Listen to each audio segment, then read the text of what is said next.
So yeah, someone asked me if my thoughts on the NBA China thing changed my mind on the PragerU situation regarding YouTube.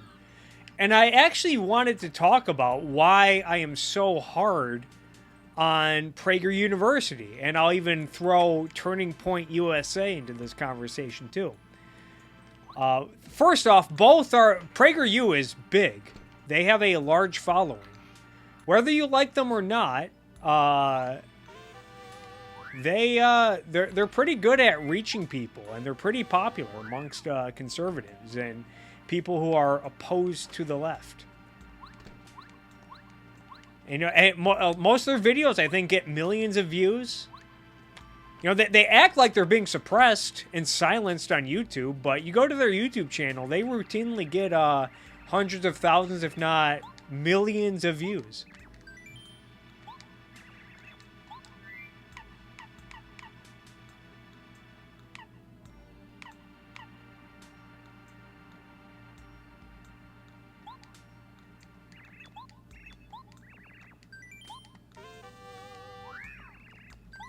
But what is PragerU in the business of? They call themselves Prager University.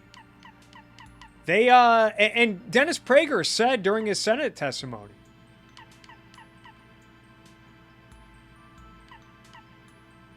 that he was bragging about all of the intellectuals he has on his channel. They have all these Nobel Peace Prize winners, or Nobel Prize winners. Maybe they're not particularly Peace Prize. But all these Nobel Prize winners, they have former politicians like the former Prime Minister of Canada. I think his name's Stephen Harper. They have all these intellectuals like Christina Hoff Sommers and Jordan Peterson and others.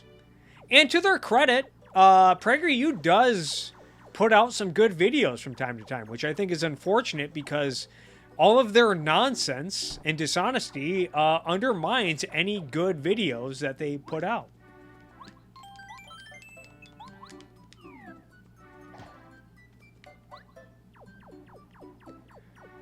So they are in the business of the culture war. They are in the battle of ideas, as Dave Rubin likes to say.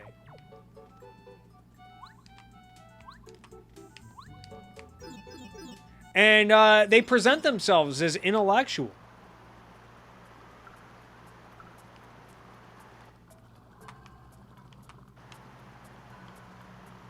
And Dennis Prager himself, he's pretty astute, or seems to be pretty astute on the history of the United States and philosophy and all that stuff. So for him to, for people like Dennis Prager to then try to sue Google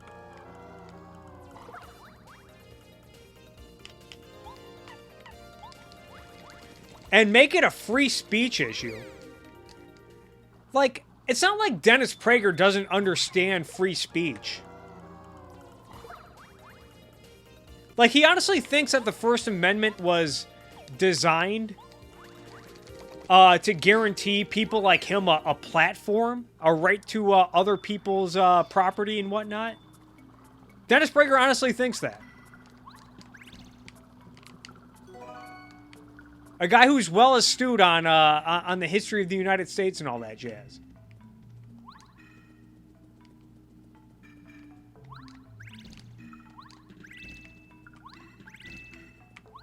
You know, it's like when Dennis Prager. I remember I made a video about this. Without God, there would be no morality, and there's a point in the video where Dennis Prager claims that every atheist philosopher that he has read and debated has said, if there is no God, there is no objective morality. And at the time, I didn't know much about Dennis Prager. I was trying to give him the benefit of the doubt. But it's pretty clear looking back that at the time of that video, he had heard of Ayn Rand and he read Ayn Rand. There was a Facebook post from, I think, 2010, 2011, where PragerU criticizes Ayn Rand by posting one of the National Review hit pieces. Or no, it was the video of Gerald Buckley. Or William F. Buckley, Gerald Buckley. I'll tell you about Gerald Buckley in a minute. But William F. Buckley, not a fan of Ayn Rand, and PragerU agrees. And then he acts like he had never heard of Ayn Rand before. Never heard of a philosopher, a secular philosopher that says that there's such thing as an objective morality. So Prager's just a liar. I don't know how else to say it.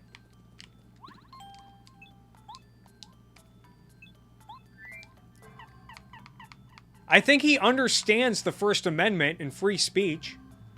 As I pointed out in one, and probably multiple of my videos, forcing a company like Google to play a video and promote a video about the Ten Commandments, which is a religious message, that violates the First Amendment because people have a right to not sanction a religion. They have a right to practice their own religion or avoid a religion. And Dennis Prager's saying, no, what we need is government regulation to force Google to carry our religious message. And he made a big fuss about this at the Senate hearings with his dumb Ten Commandments video.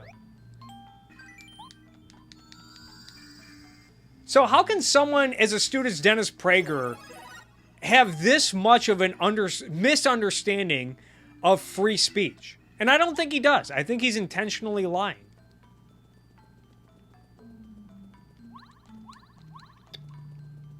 And this is what people are being offered. People who are running from the left, who recognize that the left is crazy and nihilistic and destructive.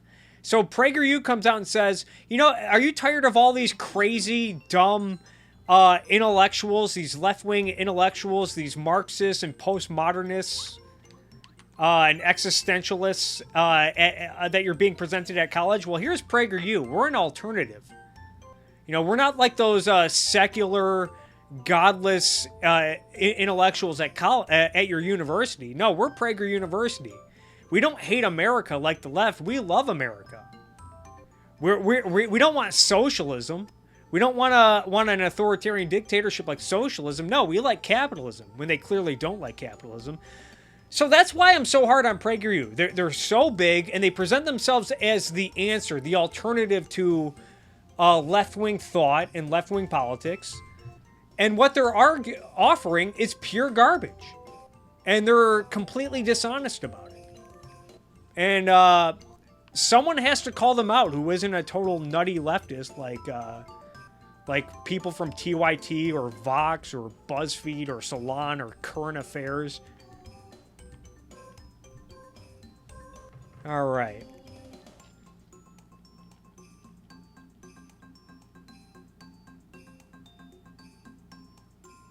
Yeah, you're right. Trollface says Dennis is the kind of person who believes in a right to work. He thinks YouTube owes him monetary compensation. Well, even if they don't compensate him, he thinks he has a right to their property to deliver his message. Yeah, and you're right. He, in that sense, yeah, he's like a Marxist in the sense that he thinks he has a right to seize Google's means of production. No, you're right. It has nothing to do with the concept of free speech, the relationship between YouTube and Prager. Now, I should clarify, that doesn't mean I agree with all of YouTube's policies. Should Prager's videos have been put on restricted mode? Probably not.